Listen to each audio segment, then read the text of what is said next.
it's a balance, right?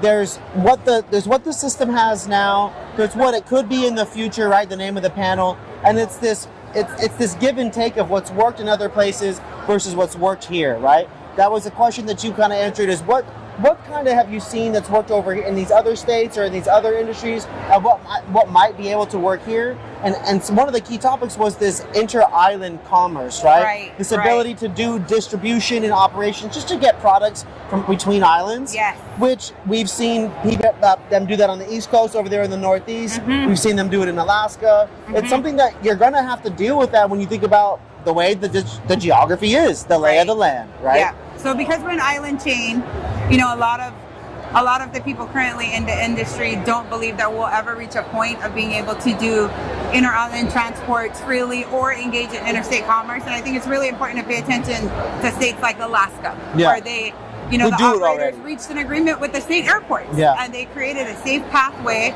for air transport. You know, same thing in Maryland with Nantucket and Martha's Vineyard.